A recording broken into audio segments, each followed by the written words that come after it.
Good morning, millennials. Welcome back to the Morning Toast. Happy Friday, gotta get down on Friday. That was really fucking good. Everybody's looking forward to the merch drop. It is Friday. It is our winter merch drop day. 1 p.m. Eastern time is when everything is going live on shopmorningtoast.com. We're going to start off today's episode talking about the merch. I heard you guys have some questions. Some sizing questions. I was taking some questions on my Instagram last night. I got some great questions. People were asking what sizes you wear for certain items. So obviously, as you know, we did a whole extra as hell holiday shoot for our holiday photos. And now we just have these cute photos of ourselves. But when we were taking them, we were like, we are never going to use these photos. I felt so fat. Being shot in natural lighting is a very brave thing to do. Oh no, for me it's natural lighting or bust. No, oh my God, I like a warm studio light with with a yellow undertone. No, for me it makes me look like a person that I'm not. I love a big window lit thing, but the pictures came out so cute. So cute. So warm in Utah, fun. And they're very winter. And they really highlight this collection that we love. We're wearing some of our favorite items today, but don't ask us to choose our favorites. If you're watching on YouTube, feel free to drop a question about the merch, whether it's just sizing or shipping or anything. I am wearing the new cropped black hoodie. I'm wearing it in a size extra large because the large fit me, but I'm just not the type of girl who wears a crop sweater that much. So I sized up so it would be a little bit longer. This one goes almost to my hips, below my belly button. Do you want to stand and maybe show us? Sure. And normally I wouldn't really wear a cropped sweatshirt, but because these pants hide my fupa so well, I think it's a really cute look. I'm wearing a large in the pants. They fit very nice. They have an elastic waistband and a drawstring, which we love. And they have a pocket in the back. 2 pockets on the sides. Oh my God, when we were in Utah, I wore this. This is why I wore this today, because I wore it the most in Utah. When I had the whole collection, what did I actually wear? And I wore this the most, and now I'm wearing it. I'm going to Canada right after this, and I'll be wearing it all weekend because I'll be traveling, and it's literally the only thing I packed. It's so cute. I usually size up in everything that I wear, but for that, I wore a small sweatshirt and a small pant because I think that I hate to say that something runs big or runs small because I just feel like I run big and small. Yeah, So it's I don't want to speak to something else because I actually don't know. I'm just a weird size. According to who? No, I'm just a weird size. So I guess technically they would run big if I'm wearing a small. I am wearing this toasty Christmas lights holiday sweatshirt. This is a size large, and it just about fits me as a dress. I wear that in an XL to fit me as a dress, but it was honestly a little big. I think I could have gotten away with a large because I'm just so petite these days. And then we have the ugly, quote-unquote, Christmas sweaters, Hanukkah sweaters that aren't so ugly. Yeah, we are making holiday sweaters for Jewish people, too. Yes, so those are the same sizing as this sweatshirt. I had a large in those, but I actually would have preferred those more fitted, so when I get my next shipment, I'm going to do small so I could wear it with pants. Question in the YouTube about shipping. If you buy in the US today, you will 100% receive it by Christmas. Oh, 100%. Orders will start being shipped out as soon as they are placed today. The earlier your order comes in, the faster it will be shipped. So these are not made to order. We ordered a limited stock. It's a big amount, so it's not that limited. So items will definitely sell out. So I suggest being on at 1 p.m. Eastern time, but you will have ample opportunity to get what you want if you're on time. Yeah, so very, very exciting. We can't wait to see you at 1 p.m. Make sure to check out the Morning Toast Instagram to see everything that's on sale. And in addition to holiday winter stuff, we are bringing back some of our all-time favorites. Some of the vintage apparel that OG toasters have, but it came out a year ago, so if you didn't know us then, I'm so sorry. The Supreme logo, where we had the toaster logo, that's available in a sweatshirt and a t-shirt now. And the sweatshirt is actually new. It's a hooded sweatshirt. Yep. It's so fucking cute. Then we have our Old English long sleeves. By the way, when I do meet and greets, so many people wear those shirts. It's so fucking cute. Those are unisex sizing, so they're already a little baggy. Those are the best ones to wear as a dress. Then we have the Morning Toast racer long sleeve. Such a great one. So there's so much for you to get for yourself, for other people. Just deck the halls, you guys, because 'tis the motherfucking season. Caitlin Ficciarelli, can you purchase the sweatpants separately from the crop? Yes, these are sold separately. So if you just want the sweatpants or you just want the sweatshirt, you are more than able to do that. Yeah, I love it all. That's going to be my new travel outfit for everything. I've been dying for a TMT tracksuit, so we had to make one. Yeah, we also are going to make a TMT tracksuit. No, but to me, this is a tracksuit. Yeah, but also one with a zipper. Yeah, but to me, it's the same thing. We're inspired by Jeffree. Oh, always. Always. I find myself being inspired by Jeffree Star in my everyday life. Every day.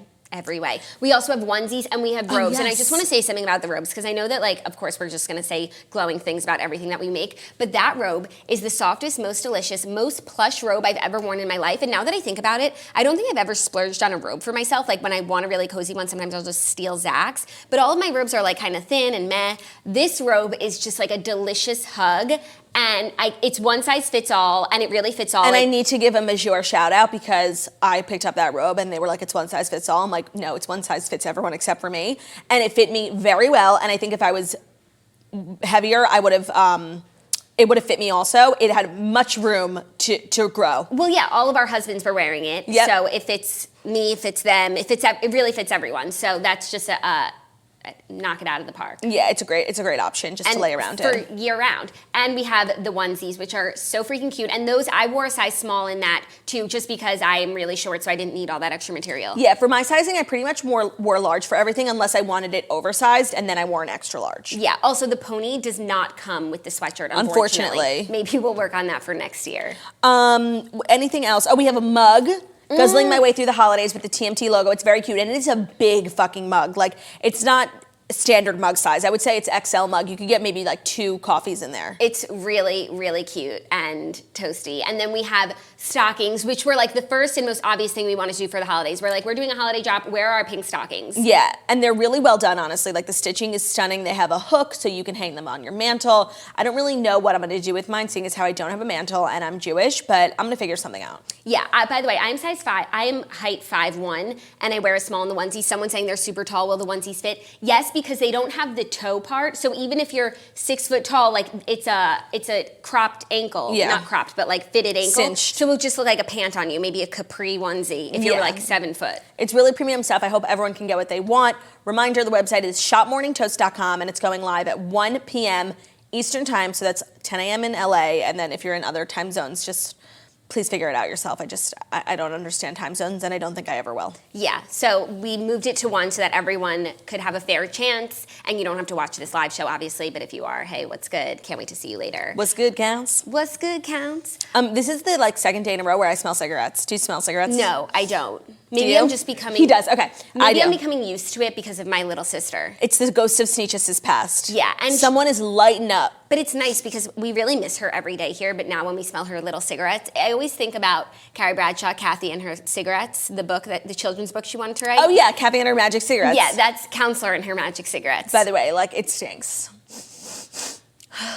Interesting. It's not so bad. Well, we have a great show for you today. Of course. It's going to be a hell of a toasty day. So 1 p.m. Eastern Time, shopmorningtoast.com. Don't worry, we will remind you constantly throughout the show. And without further ado, do you think that it is time? Yes, I want to say yes. I'm a positive person. I try and look out, with a glass half full kind of perspective. So yeah, I would say it's time. It is time for the Fast 5 stories that you need to know before you wake up and take a bite out of your morning toast. And yeah, I'm not going to disagree with you on that. That sounds right. It's definitely borderline true that it's time. But I would almost be remiss. I think I might even be devastated or even heartbroken. You think? If I didn't let everyone know that today's a very special day because our episode is brought to you by Amazon's original, The Marvelous Miss Maisel. It is a winner of 16 Emmy and 3 Golden Globes. Amazon's original, The Marvelous Miss Maisel, returns for an eagerly awaited new season on today, December 6th. Hailed as one of the best shows on the small screen of any genre by Deadline. This season takes Midge and Susie on a comedy tour throughout the U.S., sounds like the Dirty Jeans tour, with stops in Miami, Las Vegas, and LA, filled with original music, sweeping dance numbers, and museum-worthy costumes, and some of the most lush production design on TV. The series' award-winning cast includes Rachel Brosnahan, Alex Borstein, she's a sneaky-nosed brown-noser with a hidden agenda, Tony Shalhoub, Jane Lynch, the hardest-working woman in Hollywood, and more, alongside new and notable guest stars like Sterling K. Brown. It's 1960, man. Time to see why this beloved series is a modern marvel. Watch the new season of The Marvelous Mrs. Maisel, December 6th, only on Amazon Prime Video. You can start streaming it today, the 3rd season. Probably going to win all the Oscars, Grammys, Golden Globes that it can again. So make sure you're not missing out. Marvelous Miss Maisel, head over to Amazon. I'm so excited to have something to watch. This is the season where I just stay in bed and binge watch TV. Tis the season. Tis the season. So I can't wait to watch that. Also, today's just a day of premium content because Marvelous Miss Maisel is out. Morning Toast Winter Collection is out. And Taylor Swift's new Christmas song, which is not a story, so I just want to touch on it really quickly. Sure. Because we were sitting here listening to it, and it is such a fucking bop. And then Claudia told me that she wrote it 2 days ago. Right, because Jackie was like, this music video is like a little like whatever, and I'm like, bitch, she only had 48 hours. And Jackie's like, what do you mean? I'm like, she literally wrote the song 2 days ago and like put together this like iMovie thing and got in the studio and recorded it in 2 days because she didn't want to wait a whole year to have to release it again, which I totally appreciate. I would have lived for like a very glamorous like music video, like we said, hopefully directed by Hannah Lux Davis, the hardest working woman in the music video industry. 100%, like a cheesy Christmas, like Casey Musgrave's Christmas special vibe. Or even, did you see Katy Perry released an original Christmas song that nobody cared about, but she released a music video that was like really fucking premium. Oh, if anyone could. Yeah, she's like sitting in a big eggnog glass. I did see that Katy Perry released a Christmas song, but I did not hear. No, who did? Nobody. Nobody. I think she also released it like somewhere exclusive. Title? Like something like that. Yeah, that's no wonder why nobody heard it. But in the music video, it's like very glamorous, very Candy Cane Lane. She's sitting in like a huge glass of eggnog. Christmas Tree Farm is very Candy Cane Lane. Like it literally, I couldn't watch the video with it because it was bringing me down, and I was just like, I just want to be like fist pumping with a cup of eggnog. Well, it's so cute. You know, she did grow up on a Christmas tree farm. Yes. So the song is really cute. It's really great. I just love getting more premium content from Taylor. Like anything she wants to release, like my legs are open and I'm ready to receive. Yes, I'm happy for you. I'm happy for me. I'm going to add it to the Jackie Ho Ho Ho playlist. Wow. And it's a great thing. It's a great thing to listen to as you shop your Morning Toast winter collection merch. Exactly. Okay, our first story in a little bit of hosting news that I found to be quite interessant.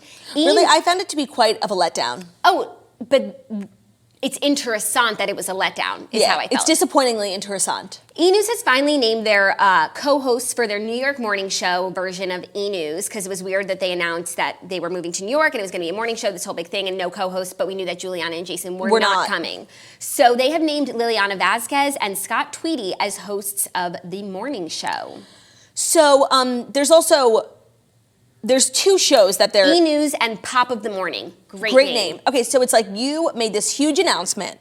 You're moving your studios to New York. You're launching 2 new shows. Like you made it such a big deal. And for 2 shows, you hired 2 people? So it's 2 separate shows with the same 2 co-hosts? I don't understand. That sounds like one long show. The same 2 co-hosts that have less than 100,000 Instagram followers? Well, so a lot of the toasters know Lilliana Vazquez. I believe she does some fashion segments on the Today Show, so she is qualified. She does. Oh, for sure. And people seem to like her. She's just like lesser known. So I'm not mad at the choice. And she's also very cute. Like I wouldn't mind waking up and seeing her face. I don't know the dude. I'm just like, I can't get over the... He's Australian, I think. I looked at his Instagram. I just can't get over like the sheer... volume. It's like you have 2 hours of content with the same 2 people. I literally don't understand. They must be incredible. But what's the point in making 2 separate shows if you're gonna have the same 2 co-hosts for both shows? That's just one long show. Well, from what I understood, Pop of the Morning is like more of a panel show, so maybe it's the 2 of them and some other people. Okay. Maybe. It's just like a lot for us to digest 2 brand new people, you know? Like, I feel like with the stars that I love at E! Like Justin and Morgan, like they started with one thing and then they started to do more and then Daily Pop went to 5 days and then she did Nightly Pop. Then Justin did Just the Sip. Like, they grow. You don't just get 2 hours a day, 5 days a week. Like, we don't know you yet. Yeah, that I totally agree. And I feel like they have so much talent at E! Like Erin Lim, who like started on Snapchat. Is the hardest working woman. And now she's on E! News and... Now she does red carpet. That's how it starts. And you grow. Just so curious as to like why no one from LA wanted to move to New York and like helm this opportunity. Well, were they not offered? When we went to LA and like we were just like being LA steens for the week, like people who live there like fucking love it. And I don't think E! News like pays people that well or even treats them that well that they would wanna, uproot their lives. But the people who live there, yes, they like it, but they're also like hustling and they want to be successful. And it's like, I feel like any of them could have raised their hand and been like, I'll go to New York. And like, then you are on, a huge show. Yeah, it's also kind of scary. As opposed to being like a correspondent for a show in LA that has like 12 other people on rotation. It is scary though to like pick up and change your life for like a brand new show that has absolutely no proof of concept that they might cancel. E! News is not a brand new show. No, but this whole concept is, and like they either might cancel the show or like, in the beginning of a new show, they rotate people out really quickly, like just to see what works, see what doesn't work, and then they finally find their groove. Like, so you pick up your whole life and then they rotate you out. They don't rotate people quickly. They don't change things up. It's like you get, like for Busy Phillips, for example, like if from the get-go it wasn't working and like they just tried to make that work. They never shucked and jived. Yeah, they never were like flexible. Oh, and you know what? That reminds me of A Little Late with Lily Singh. We've never spoken about it on this show. Yeah. And you just sent me a YouTube video that was like someone really like critiquing her like super hardcore. And while he did raise some interesting points, I did think he was a little mean.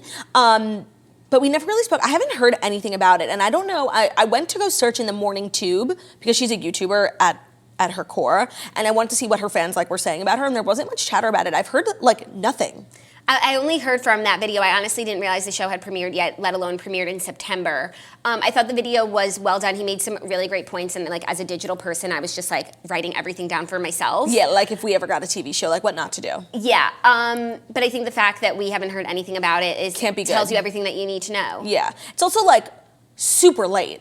Like I'm never watching TV at 1:30. Like I'm usually in bed like trying to go to sleep by then. Yeah, if I'm at least still up. pretending like I have at that time. Yeah, and I think the most interesting thing that video pointed out was that like she's shot to success just because her content is really catered towards young kids. So it's like, what kid is watching late night TV at 1:30? Like maybe they're up for Jimmy Fallon, but like probably not. Maybe, but not. Yeah. Well, this is all very interesting. They'll be up for the morning show. I mean, you know, this is just like, we've been doing the morning show over here at the Morning Toast for 2 years now. So like, welcome to the category. Yeah, I mean, obviously like I said, you know, I have a problem when it comes to like raging jealousy, but something about this, like if they had offered you the job, would you have taken it? This job? If they offered us the job, yeah. Yeah, yeah? Yeah. Like, and you would give up the toast, like? No. I think we would like turn the toast into just podcast, like just yeah, different. or they would just like acquire the toast and then the toast would be on TV. No, but like if they wanted us to helm E! News in the mornings, and that's what we do here, and it's not that big of a difference, I think that would be a dream. Smash success for, like it would work. Yeah, I think it would be great synergy. But only if they took us together. Yeah, of course. I don't want to work with Scott Tweedie. No, me neither. No offense. But Lilliana Vazquez seems cool. Yeah. I mean, she's definitely on Steamy vibes. No, but like, no. Both or nothing. Yeah, no. But no one asked. Yeah, oh, that's true. Okay, are you ready for our next story? Am I ready for our next story? Sure. I feel like you're ready. I think I am. And you know what? I would actually love a sip of your coffee. Is that an option? You know, I made it today, and I was like, oh, Claudia's actually gonna like this. And I'll tell you, it has a little bit more sugar than I usually put in. Ooh, then you know I'm gonna like it. It's pretty good. It's as good as coffee gets. It's as good as coffee gets. You know what? Do you ever find like you're drinking a beverage, whether it's an iced coffee or just like any beverage with ice, and like the ice isn't working? Yes, only with the Diet Coke though. Your coffee's like not cold. Yes, it is. Like to the taste. It is. It tastes room temp. I'm sorry. I'm sorry to disappoint you. You know, on my rider, it says I can only drink non-room temp, so I'm out of here. I quit. Okay, Nicole Snooki Polizzi has announced that she's retiring from Jersey Shore Family Vacation. What? Yep, she is out. Wait, this is such breaking news. This is breaking when? news. She announced it on her podcast. It's happening with Snooki and Joey. She said, there's reasons why I've come to this decision in today's episode. It's definitely a hard decision. Okay, you guys, I love you so much and don't hate me for my decision, but I have to do what's best for me at the moment, and I am retiring from Jersey Shore. I am not coming back to Jersey Shore Family Vacation for a season 4 if there is one. And there's a lot of reasons why, but the main reason is really, I'm just like, I just can't do it anymore. I hate being away from the kids. I don't like partying 3 days in a row. It's just not my life anymore. And I want to be home with the kids. You know, like I don't mind a here and there going to dinner or whatever, but it's just really hard on me to leave the kids and film a show. Yeah. I hear you loud and clear. I hear you loud and clear. I feel like Jersey Shore coming back was so great, like for, you know, as an idea, but in terms of execution, the fact that they all live in different parts of the country, they like have to all take a vacation together, like that's not feasible anymore. Like Dina and Angelina just got married, like everyone's lives are changing, not so much on the guys, but even Ronnie, like he has a kid now.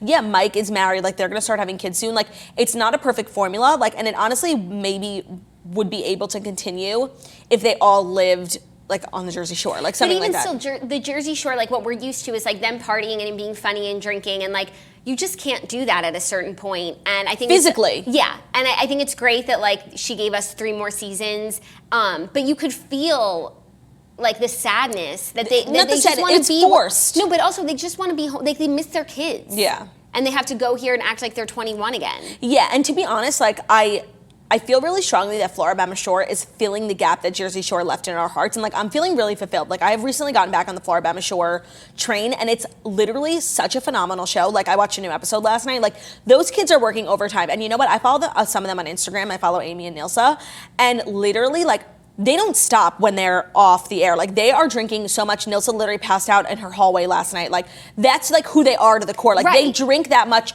whether they're on camera or off, and they're still in that phase of their lives, and like it's perfect for them. And I feel like they should stop trying to make Jersey Shore something that it's not. 100%. There are a lot of people out there who are willing to like drink Siesta Key for days on end. We didn't report on it yesterday because I knew Ben like wouldn't care or like know what I'm talking about. But Robbie Hayes is joining the 3rd season of Siesta Key. That is wild. And I believe we're gonna have some Siesta Key guests next week, which is very exciting. That's so crazy that he's joining the cast. Honestly, it's gonna be amazing. No, and like I knew that they were filming, and I know that she was dating Robbie, but and like I thought he would like make a cameo, and it never. I don't know why I was like so surprised by this news, but like I very easily could have put it together. No, it's so surprising. It's shocking. Like JoJo Fletcher must be just like rolling her eyes to the back of her head. 100%. It's crazy, but they're also not together anymore, Juliette and Robbie. Yeah. I wonder if he's a mainstay on the show, but he doesn't even like live in Siesta Key, so it's so knowing strange. him, he would move. Yeah, he's already moved. Yeah. I'm really proud of Snooki. I think this is so the right decision for her and her family, and I'm sure it was so difficult not only to like say no to that paycheck and whatnot, but I'm sure her cast members, like this Jersey Shore is not the Jersey Shore without Snooki. And now that she's saying no, I wouldn't be surprised if there is no season 4. And she's taking that away from all of them, but like she has to put her family first, and she is. And I think that's like, it's so crazy how Snooki has become like the face of like reality TV culture and like being crazy, and you know, she's like the butt of every joke. But when it comes down to it, she has her head on straight. Yeah. And I think that this is so the move. I think it is too. I mean, honestly, I respect it so much. Like, I can't say that I would have been as strong if like you just do what the money tells you. And I'm sure that they are being paid handsomely. I remember at the peak of their Jersey Shore success, the OG castmates were making like upwards of $1 million an episode. So they were doing really well. And I think that when that was over, like a lot of them kind of had like a fall from grace, and they didn't really know what to do for a long period of time. And then they all kind of got their lives together and started having normal lives. But then the opportunity for the show to come back, like obviously you want to chase that high again. And while the money I think is great, I don't think it's ever really gonna be the same. Like things change, people grow up, and I think they need to like move on from trying to capture like the magic. Yeah, and she has a lot going on. She has a podcast. Like, you need to find sustainable sources of income if you're gonna ever like really live a happy life. And settle down. Yeah. Agreed. And I think it's best for everyone in the cast that this happens. And I'm like living for her announcing it on her podcast. Like we love an entrepreneurial spirit. We love it, and we love a Joey Camasta. We do. Oh my God, I have been watching Joey Camasta's Instagram stories religiously, like him cooking. Him cooking in his Skims? By the way, he needs, I mean, he's too inappropriate, but like he really needs a cooking show. Like I have never watched someone's cooking Instagram stories from start to finish, like so emphatically. Like he is so fucking funny. Like he's a true talent. It's too bad the Food Network is like so, you know, PC, because I think he would be a star. Yeah, he is a star. He made shrimp scampi the other night, no spaghetti because he's not in carbs. It was just so funny. That's so funny. Okay, ready for our next story? More reality TV news. Because Khloe Kardashian has taken to Instagram. Ugh, oh my God. I know. But Jackie, I knew when I chose this story that you wouldn't want to hear it. We China'd these motherfuckers. But like, I love Khloe so much, and Jordyn has responded. Oh, okay, fine. I didn't see that. I didn't see. Okay, so Khloe took to her Instagram, and also she said something that was just like making me think of Real Housewives and like how everyone needs to like feel this way in their lives. Where she was like, if someone hurts me, like boyfriend, colleague, coworker, you know, frenemy, like, I can move on, like I forgive you. I really wish you the best, but it just means we don't have to have anything to do with each other. But it really feels like from the bottom of her heart, like she like dedicates her life to like being positive, and not like holding on to negativity, which is cool because I think like everyone just like holds a grudge, and talks shit and like wishes ill for everyone else. I definitely do that occasionally. She released a really nice statement because I guess she was getting some flack from the episode because it looked like she was forgiving Tristan. But like, why can't you forgive Jordyn? Right. And I'm sorry, I think it's different, but okay. I hold higher expectations for women.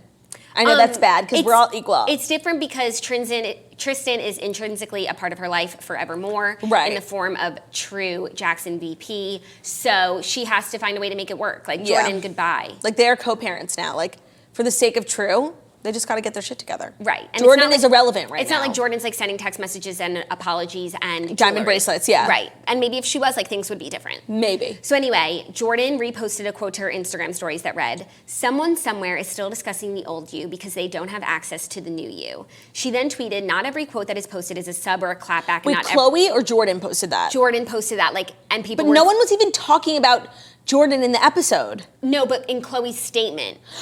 This was after. Oh, this is her response? Yes. Oh, after Khloe's statement saying that she forgives them both. Yes. Just because you've moved on, Jordyn, doesn't mean other people still are like upset. But then she tweeted that quote had nothing to do with lies. Khloe, and she said, "I deal with a lot of different shit daily. It's all love, only positive vibrations." Lies, Nicole, Liza Minnelli. Are we calling vibes vibrations now? Oh, is that what she meant? Yeah. Okay, I mean, this whole situation is so weird because I didn't really see any flack that Khloe was getting, and I didn't think that her releasing a statement was necessarily, necessary, but she did, and obviously opened the floodgates, and then Jordyn felt the need to respond, and then, I hate when people, respond, in a subtle way, and they're like, it's not about this. It obviously is. No one was talking about you regardless of that, one certain issue, you know? Right. Yeah, drama. But everyone seems to be doing well. I just hope this doesn't spill into the next season of Kardashians. I'm so over this storyline. I'm so over this storyline. I can't even with the bracelet stuff this week, I just didn't care. Yeah. Oh my God, breaking news. Oh my God, no. Oh my God, I'm literally so upset. What? Leonard Goldberg, the legendary network executive and film television producer behind Charlie's Angels, who's also, it doesn't say this in his thing on Hollywood, he's the creator of Blue Bloods. He has died at the age of 85. Oh my God, I'm heartbroken. At the end of every Blue Bloods episode, it says, created by Leonard Goldberg. I feel like Leonard Goldberg is responsible for such happiness and joy and family values in my life. I'm so upset. And he sounds like he's Jewish. Just, refuah shlema, my friend. Refuah shlema. Also, The Simpsons. Okay, but more importantly, Blue Bloods. For you, yes. Oh my gosh, heartbreaking. Breaking news from The Hollywood Reporter. Well, it's sad, but a man dying at 85 sounds like he was a very accomplished man. Lived a good life. It's all love, but I'm still. It's all love. The show is never going to be the same. Oh my God, I'm literally so emotional. Wow. May his memory be a blessing. May his memory be a blessing, and may the mourners of Zion, whatever they say. But yeah. I'm really upset. Wow. I'm sorry.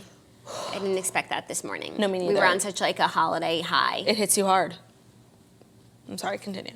Okay, are you ready for our next story? No. You're not? You want to still talk about Khloe, Tristan, and Jordyn? No, I really actually want to talk about your hair. Can you give me a little bit more in depth about what's going on? What do you mean? Well, that's obviously not your hair. Right, it's a ponytail extension. How is it wrapped around your hair like that? That's how ponytail extensions work. They come with a piece that wraps around. And then where's your real hair? It's in the pony. That's so crazy. But that's cool that you can't really see it. No, I can't see it at all. That's awesome, because usually if I had a professional do it, it would be super snatch. But you know me, I just have one comb and hairspray. Yeah. And I try to make it work. And your function of beauty, of course. Of course. Beauty isn't one size fits all, so why should our hair care be? Function of Beauty individually formulates each and every one of its products based on your unique hair type, hair goals, and aesthetic preferences, so that your hair gets exactly what it needs to look and feel its best. Most drugstore brands only address a single hair concern, like volumize or color protect, and ultimately they make you choose between the two. But with Function of Beauty, you can choose up to 5 hair goals to add to your formulation. That means you no longer have to sacrifice your hair goals just because your shampoo said so. So Function of Beauty is a completely customized hair and conditioner brand. They formulate every bottle based on your hair type, your hair goals, and your aesthetic preferences. You can choose between 9 different colors, including dye-free, and 7 unique fragrances, including a fragrance-free option.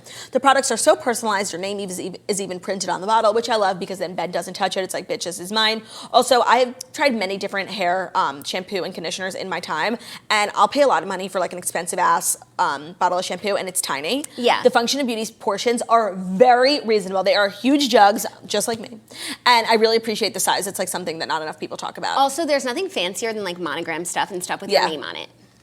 Function of Beauty never uses sulfates, parabens, phthalates. If you can't pronounce it, it shouldn't be in your hair care. They don't use any harmful ingredients in any of their products. Plus, they are 100% vegan and cruelty-free. We love.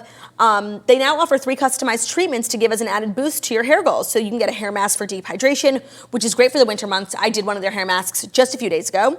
They also offer a hair serum to defrizz and increase shine, which is very important. Chris Appleton taught us that. They also now offer an ultra lightweight leave-in conditioner to help you smooth, hydrate, and protect your hair. I love to sleep in a leave-in conditioner.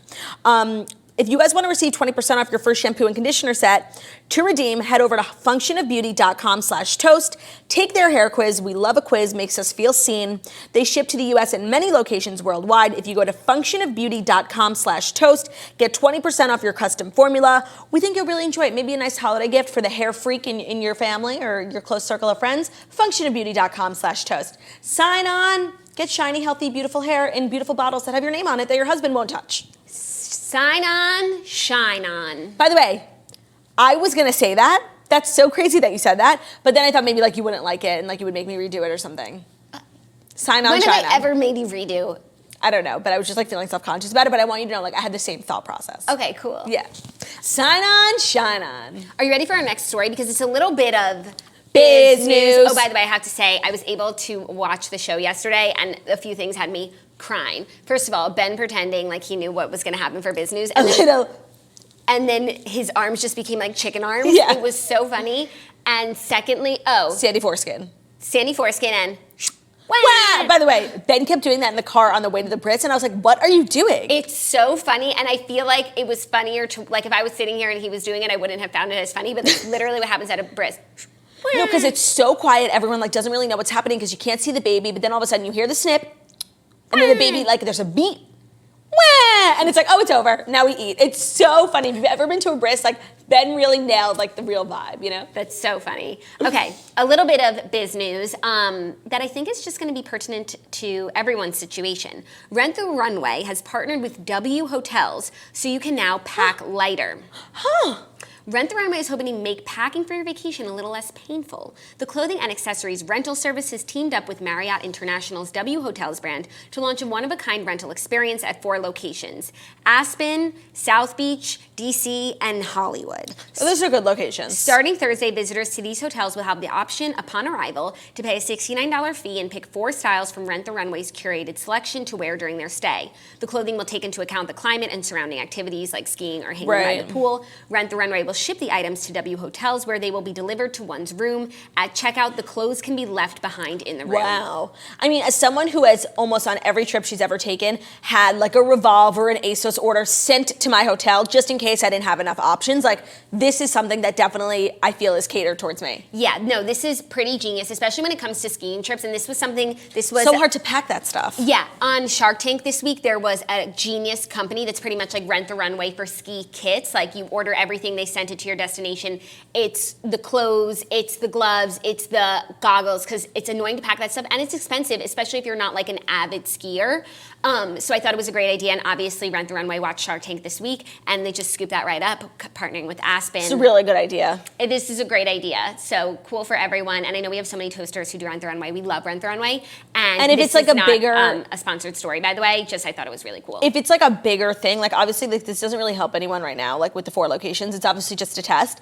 But if it becomes like an integrated thing and like all SPG properties, like that would be crazy. Yeah. Also, but right now it's just W Hotels, and hopefully they'll expand into all W Hotels. But even right now, like the people who stay at W Hotels are the people who use Rent the Runway. Yeah, no, it's very good. And like in Miami, like you know you need multiple looks. Like you're hitting the Sandbar or you're hitting Bagatelle. And then it's like, I don't want to take it home with me to then ship it. Oh my God. Leaving it at the door. No, like literally just putting it in that garment bag is just like, and just dropping it is premium. This is actually a great fucking idea. Yeah, I feel bad for that Shark Tank company because they just lost their clients in Aspen. Yeah. But I would still use it. I would use both. I watched Shark Tank last night, and I'm definitely looking at the episodes now with a much more critical lens. I do think that like sometimes people come into the tank and are just the sharks are just like in a bad mood, and they're really rude for like literally no reason. This guy came in, he only had a prototype. Like there's no shark accountability, you know? Right, and there's no consistency. So here's what bothered me. This guy came in, he had a prototype. He was really an inventor, he wasn't a businessman. Like honestly, I didn't think the product was that stupid. You know how like when you're potty training a kid, you get that like cushy, small toilet seat that goes inside so the kid doesn't fall through the toilet? This guy made a specific type of toilet seat that can be both sizes, adult and child. You like flip it up, you flip the lid. So that you don't have to take it on and put it off. Yeah, so it's just like a brand new toilet seat for your toilet, and it's good for your kid and for you. And it was like not that dumb. It didn't really like solve a problem, but it was like an interesting concept. They were so rude to him. Oh my God, like made fun of him. Yeah, he was an older gentleman. They were like hysterically laughing at him, and it was just like they were so rude. And they were like, Robert said the craziest thing. He said, you know, there's a line with pitching sales, and you just cross it. Like you're selling me too much. So the guy was too much of a salesman. Like, they were so rude. And then this next people came in, and they were so accommodating, like, and it was the dumbest company. How old were they? A little younger, but still not like millennial age. But they were 3 people who had 3 full-time jobs, and they fucking hate that. God forbid you feed your family while you're pursuing your passion. And they had a full-time hobby, okay? They made a company called Milk and Brookies. So it was brownie cookie combos, and they were delicious. But it was like this girl, they don't have a kitchen or anything. They get orders, and at night after work she fills them and sends them. They've made like $12,000. It was really like a bake sale. Like it was a lemonade stand. It was very much a hobby. And they came right after the toilet seat guy, who got such disrespect, when like honestly, like these people deserve the same amount of disrespect. Like they didn't have a business, they barely had like a website. Like it was just like, Like, it just depends on the shark's mood. They were so rude to this guy and like so nice to these 3 people who just came in with their hobby. I was like, how did they even get on Shark Tank? Yeah, not cool. Not cool. I'm glad that you're seeing this because like I love Shark Tank. I think it's an incredible show. It's taught me everything that I know about business, which is, you know, limited obviously. But there's sometimes like just the rules aren't the same for everyone. Yeah. I feel like no one ever calls them out because like they're sharky. Yeah, vibes. and one girl called someone out. I remember she did the gourmet applesauce, and it was like a whole new category. She ended up getting a deal with Mark, and she was a really, really smart woman who worked at News Corp, and she had like a very high-paying job, and she didn't quit her job. She's like, no, I'm hiring people, and I'm working on it part-time, and they were all like leaning on that as to why the reason that they were out. And she was like, honestly, like, I support my family and like other members of my immediate family. Like, I can't just go quit my job because you think that makes me more of an entrepreneur. Oh, when she clapped back, I remember that episode. And Mark Cuban respected her so much for clapping back that he gave her a deal. And honestly, I'll never forget that woman. I don't think her gourmet applesauce company ever went anywhere, but I respected the hell out of her for using some goddamn logic. This woman worked her whole life climbing the corporate ladder to get to a big position at News Corp, and she's just gonna leave. You can't work your whole life and do something and then also have a passion project. No, it's so incredibly stupid, and it's not like the business was like failing because of it. She hired full-time staff. Like, she was taking care of her business. Yeah, and business that she learned from her other full-time job. That's what I'm saying. I can't and I shan't. That sort of logic really pisses me off.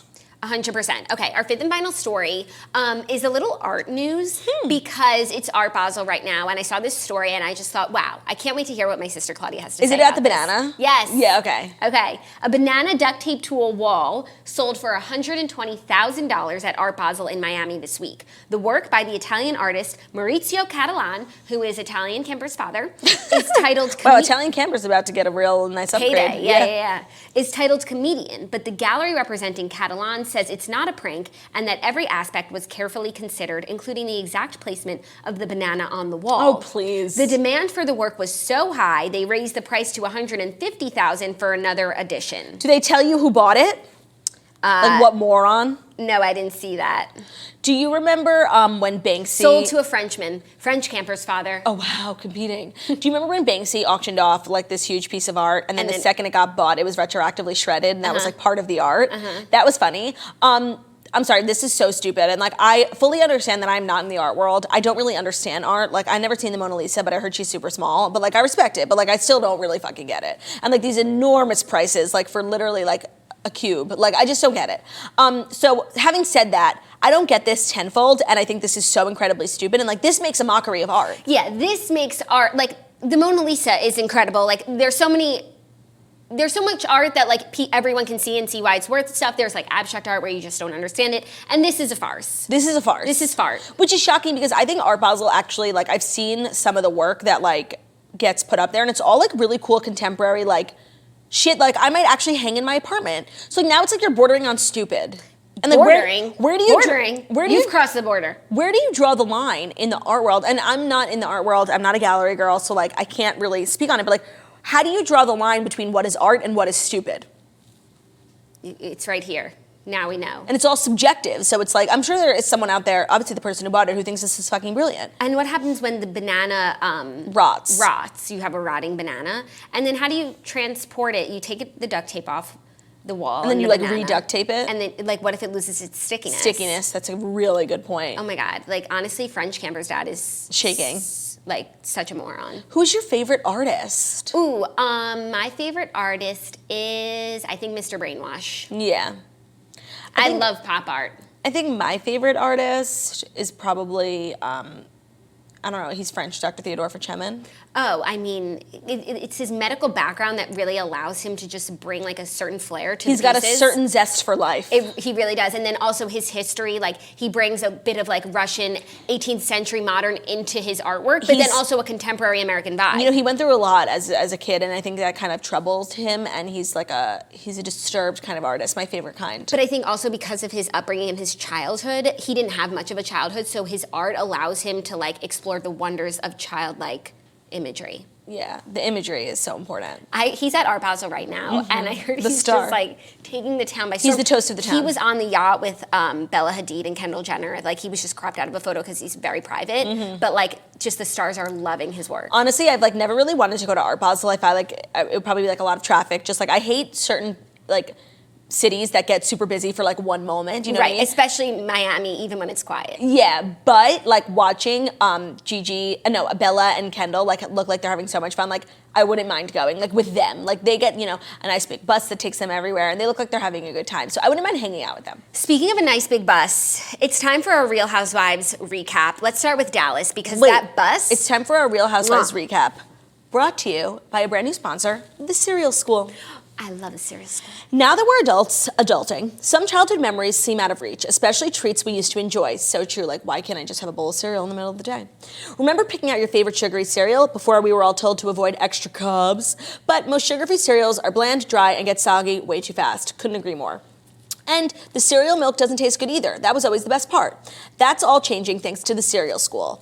They let you eat like a kid again with delicious, low-carb, sugar-free, high-protein cereal. It's all the flavors you loved: cinnamon bun, fruity, cocoa, peanut butter, and more. Low carbs, no guilt, just fun, delicious snacking that won't blow your macros. Founded in early 2019 by business and life partners Helen and Dylan, we love a couple, the Cereal School makes healthy snacking fun, convenient, and most importantly, delicious.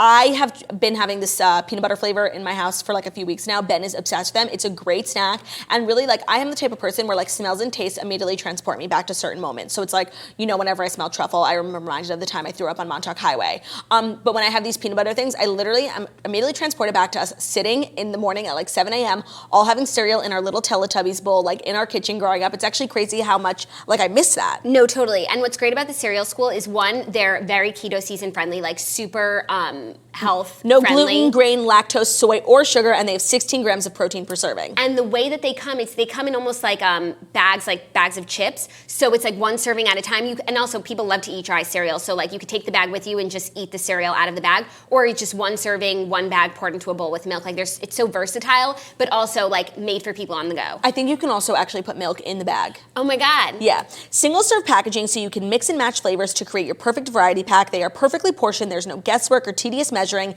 It's great for kids on the go, but also adults. There are only 100 calories per bag, and it is keto season approved. I love the peanut butter, but they have tons of other options if you want to try. It is a healthy and delicious snack that fits perfectly with our nutritional needs. Our listeners can get $5 off and free shipping when you go to thecerealschool.com/toast. The Cereal School is so confident that they will offer a risk-free satisfaction guarantee on all orders. The only way to get $5 off and the free shipping is to go to thecerealschool.com/toast. That's TheCerealSchool.com/toast. The Cereal School. Enjoy cereal like a kid again. Amazing. Also, like if you have a kid and they're taking the bus and they're running late, you can just give them a bag of the Cereal School. That's so true. For the bus. For the bus. And maybe a few for the other kids, like the cool kids in the back. Oh, for sure. That's a great way to make friends. Okay, the Real Housewives of Dallas. I am incredibly shook by this trip because to me, it looks like they're having the worst time. Like, none of them feel good. Like, they can't get their sleep schedule correct. They're all fighting. Like, the treacherous 4-hour trip to the elephant sanctuary. Every time they leave the hotel, like, they hate where they go. Like, and they're like, it just seems like the worst trip. But they keep talking about how they're having such a great time. I think they're all in such good spirits because they're delirious with the time difference. And this episode of Dallas and this episode of New Jersey had a common thing where it was just, they were both incredible episodes. I agree. And what made them so great is like every 5 minutes, the tides were changing. I was on different person's side, different people were fighting, and I felt a million different ways about it. I felt bad for one person, and then the next one, I'm like, yo, fuck you. Yeah. Like, I really felt like, and Brandy Redmond was like narrating my experience throughout the episode. Yeah, I mean, I couldn't agree more about that bus. Like, I cannot believe it took them 4 hours to get to that elephant sanctuary, and once they got there, like, it was so sad. But like, oh my God, and the fact that none of them were really complaining was shocking to me because like, that just seems like so not fun. No, they're all such troopers. They really want to do everything. Everyone's on board. I mean, Leanne's the only one who wanted to go home at night, which I also understand. Like, she's older than them, and like, it's tiring. They're tired. I just want to say, like, Thailand Cameron is my favorite Cameron. And low-key, Thailand Cameron, who like really wants to be friends with Carrie Brittingham, I really like. No, I love everything about her. I love her looks. She's just being like she's always fun, but she's being extra fun, extra funny. And her commentary, her interviews are so funny. When she was with the whiteboard showing what they were doing, I felt like I was there. By the way, it was also very helpful because I knew exactly the threesome position that they were doing. When she said like people were having a threesome on stage, I would have been like, oh, okay, sure. But then when she was like, boom, like I got it. I believe they call that an Eiffel Tower. because like the two people on top. Yeah. Okay. Also, I think the best part of the episode was when Leanne got back in the car after the sanctuary and was like talking about how the animals are broken and she knows what it's like to be broken. And Brandy was like, literally, just as like we're about to start liking you again, like you have to go and make everything about yourself. And that's exactly how I felt because I was on Leanne's side, and then like she brings it back to herself. And Brandy Redmond was the MVP of the episode. Cameron Westcott is the MVP of Thailand. Yeah, no, but like when she got in the car and her voice cracks and she starts to cry, like it's such a genuine cry, and like normally you would believe it, but it's like, really, again, like about you and your childhood, and it's just like it's too much. But also you are able to like think something and you could be like, oh my god, this affects me so much because I've been through something, and you can think that to yourself, but like you don't say it every time. Yeah, you know. Agreed. I think that also another really interesting part of the episode, and how Leanne really isn't digging her heels in on this dress thing. I think she's actually being really mature about it. But when they were explaining it to Carrie, and she was like, how would you feel if I said your jewelry looked like anal beads? And then it actually turned out that Leanne did say it looked like anal beads, remember? Yeah, that was funny. But Leanne didn't bring it to the table to say it looked like anal beads. You know, by the way, they were so 100% Carrie wrong. was so wrong. And what bothers me the most in life and in everything, when Carrie was talking to Cameron and she was like, well, if Leanne had just said that this upsets me, I would have said, I'm sorry. First of all, I hate that shit. If you had just said it like this, like, you would have That's had the same reaction. It's an excuse. And then you would have said, if you just did it like this, like, I think that's such horseshit, especially because like Leanne handled it perfectly at the table. Like, let it go, got up and left. Yeah, agreed. I'm so, like, and I love Carrie and I love Deandra, and I'm so not on their side. And like Deandra being so defensive and saying it's a joke, it's a joke, Agreed. it's a joke. It's not a joke. It's something mean that you wanted to do, but you just want to use a joke to pretend that it wasn't mean. It was really fucking mean, but it's still not enough for me to like take Leanne's side, because she's got to stop with the Mexican thing. Oh, yes. What the fuck is that? Oh my God. Like, it's the weirdest thing. What's crazy is like, obviously when she's in Thailand, she doesn't realize that it's not okay what she's saying, because in her commentary, she obviously knows and she's not using that sort of language. Yeah, that's true. And now on, like, I haven't seen that much on Twitter. I haven't been looking, but like, I think she's obviously apologized for it and she knows now. But why like, did she say it so many times? So many times. It's awful. It's so not right. And it takes away completely from the fact that like she was is technically right. Yeah. Also, I don't know why she got so fucking mad at Carrie Brittingham for that ping pong show thing. Like, all the women wanted to go. Wrong again. She was blaming Carrie, and then Carrie left because it was disgusting. Stephanie's been talking about the ping pong show since Dallas. Since they were in their spa. And by the way, like, you're in Thailand, you're in the neighborhood, and like, this is a thing that happens. Like, go and see it and leave 15 minutes later. I'm going. Yeah, the fact that they're being pelted with like pussy balls. That's disgusting. Disgusting. And she's like, it's on my back. That was disgusting. But it's hilarious and like, it's the culture. When in Rome. No, I totally agree. Leanne never should have went when she was like, we are in a bad part of town. Like, relax, grandma. Okay, like you have security. You have security. You have a million people. Like, they're totally fine. Definitely, she's getting jealous. Cameron, honestly, the group really hasn't like loved Cameron these past 3 seasons, so it's made it easy for her to become Leanne's best friend, because Leanne is the only one who's really truly accepted her and loved her. So she's loving being Cameron's best friend. Yeah. But now it's like everyone's really opening up to like how fun she is and how cool she is. And I think traveling to foreign countries like making everyone really open up to Cameron, and everyone's really like wanting to hang out with her more. And I don't think that makes Leanne happy. I think she's kind of insecure in their friendship. And the way that Leanne is spinning it, like, Cameron just doesn't know what she's going into. Like she's Cameron's dumb. fine. Also, Cameron like walking into like the Pussy Ball show, like in her perfectly white outfit, literally looking like an angel. And I think all the women are doing their own glam on this trip. And like Cameron's makeup, even when she was here, like I'm fucking shook to the core by her. And like the fact that like, she's getting pelleted with these balls, Pussy balls in this dress, and like her white feather bag, like it's just so perfect.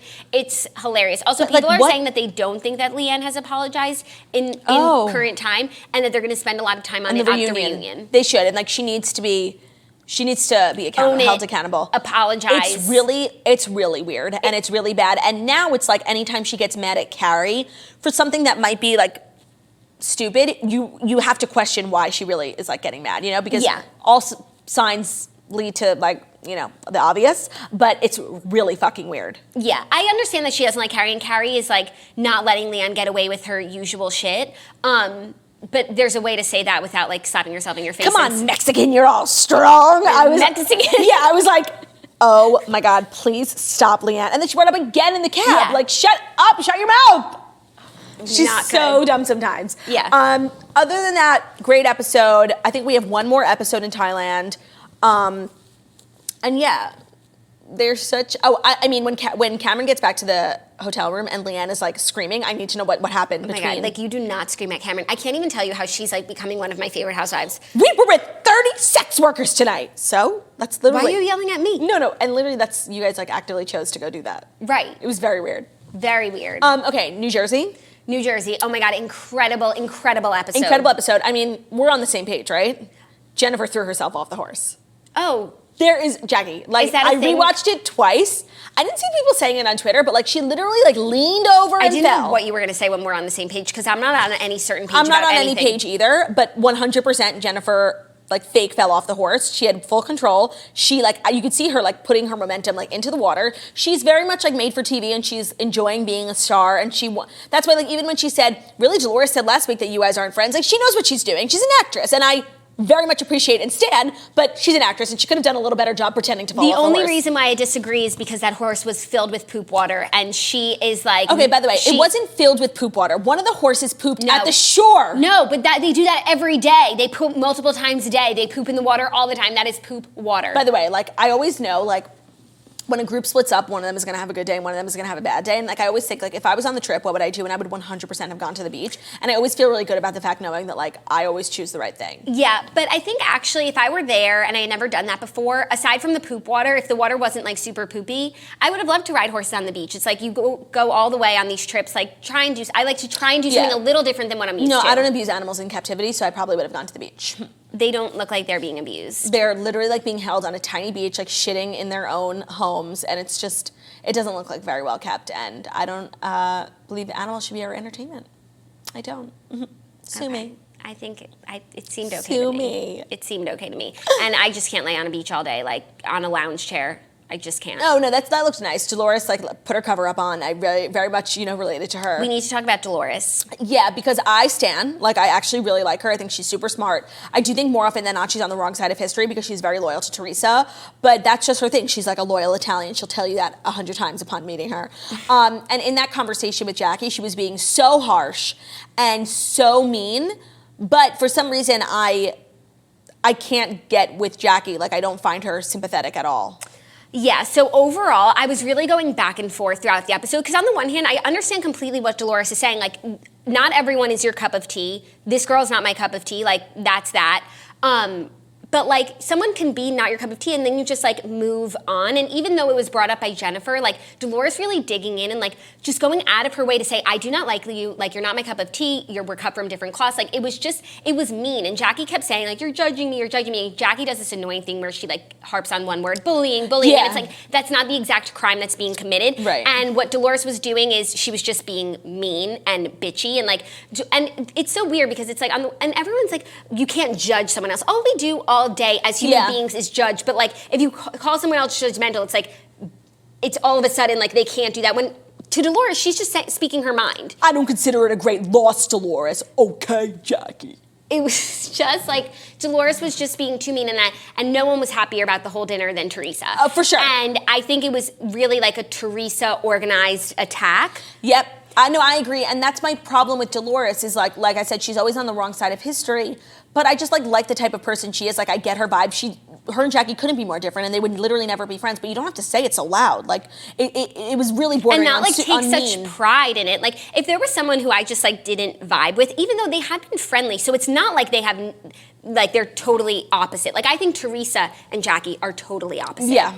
So it was just like, it was unnecessarily mean. She was enjoying like making Jackie feel bad, and it was just a really... And making her feel left out. Like we all said it, even though, no, just you said it, Dolores. It was really uncomfortable. Yeah, but I think also, and like, everyone's been talking about like Jackie and her eating habits. Dolores made a lot of comments this episode about her own like body image, like that she was fat, that she can't stop eating, blah, blah, blah. She made it like 3 or 4 times. So it's obviously something that's in her head on this trip. Yeah. And then she looks at Jackie, who's so regimented, has so much self-control, and it's like, yeah, I would hate that person too if like I just can't stop eating. Right.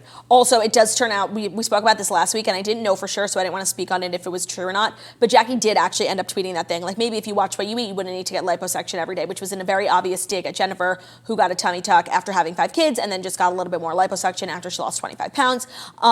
So she did tweet it, she did delete it, and then she did like put like a half-ass apology on Instagram about it. Yeah. And when you told me that she said that, I was like really shook, and it's so not okay, and it's still not okay. But now I kind of understand. Like, she's backed into a corner, and now she's just going to come out swinging, and she's responding to everyone saying that she watches what she eats too much. You know, so like she's just throwing punches, and she's just trying to get out. And she's not my favorite person, but I really like her. And the fact that like she's so close with Marge and Melissa like tells me everything that I need to know. I think Melissa in this episode was being like such a good human being, a good friend. Yeah. Like on both sides, she like was sitting around while people were talking shit, and like she defended, but not blindly. She's in a tough spot because she's in the room with all the people who hate her friends. Yeah. Also, did you think that Margaret's comment about jailbait was like an innocent thing, or she like very much meant it? Like, honestly, I still don't even get it. Like, well, because she was seen with the 21-year-old. No, but like, I understand. No, I think anyone who said I want the 21-year-old Margaret could have said that too. Like, it wasn't specific to Teresa. I don't think it was like a big deal at all. No, me neither. And honestly, Teresa didn't make it a huge deal, so like I'm grateful for that. I just like have such a hard time watching the show because like obviously I love Teresa, but like she's always wrong. Yeah. And she's not really like being a good housewife anymore. She's just kind of like existing on the show and then like lashing out at people who like want to try and like either be her friend. Like it's really frustrating. It's not a fair game. No, because like that's exactly what Jackie said. It's like if you have a problem with Teresa, like she slights you, that's not valid because she's had a hard year. Right. And Dolores saying that Jackie harps on things more than other people, like that's this whole show. Well, no, Teresa actually harps on things more than anyone. What my problem is with Jackie, and which is exactly what Dolores pointed out last week, is like she pretends to be like this big lawyer, like so tough, and it's like low-key, she's always crying about something like most people could get over. But I think everyone is always, for some reason, like ganging up on her. Like on this trip, everything that she's being sensitive about is like very valid. Yeah, I don't know what it is, and maybe I just don't like her. Like I'm like Dolores. Like maybe I don't have a good reason. I just don't like her. I understand, but like I'm on her side here. I think Dolores is being, honestly. She tweeted something. Dolores is being a bully. For sure. That was bully. Jackie tweeted something. It's like literally nobody. Jackie. I've been hearing a lot of rumors that a lot of people think I'm the richest housewife in the franchise. I wish, haha, far from. I just don't know. I'm just the type of person that knows money doesn't equal happiness. Like, it was just literally like nobody thought that, nobody said that. And then she's out here tweeting like, oh, this rumor about me being the richest housewife. You'll never know how much money I have. Jackie said that? Yeah, it was the weirdest tweet. That's so weird. Like, literally, it's a meme. Nobody. No, and Jennifer's obviously the richest. In the franchise? In the New Jersey, yeah. Really? I feel like the Gorgas. No, Jennifer's husband's a plastic surgeon. Oh, that's true. But I always do it based on like house sizes. She has the biggest house. Does she? Yeah. Oh, yeah, she is the basketball And the highlight court. of the episode was the men. Oh, thank you for bringing it up. First of all, loved it. And I like how it wasn't weird. Like Frank Catania and Evan Goldschneider were like sitting together, not knowing that like Dolores was quietly in Jamaica bullying his wife. Right, like, but also like it doesn't really matter because every week something changes, so the men don't need to get involved unless it's like Danielle Staub level. Yeah, I thought it was so cute, so funny. I love Joe Benigno. Like I love Joey Gorga. Like I thought that was such a great like moment, and that doesn't really happen a lot. Like it used to happen in the OG like seasons of Beverly Hills, like with Mauricio and Ken, but like not in a while. I think last season we had some like cute moments between the Joes. Yeah. And I think they saw that viewers really liked that, so they had the guys get together while the girls were away, and like it was just a slam dunk. I loved it. Love Dr. Aiden. Like me too. And I love that like he gets along with the guys, but he's still like he's not like them. You know, he's more mature. He's mature and like he's not.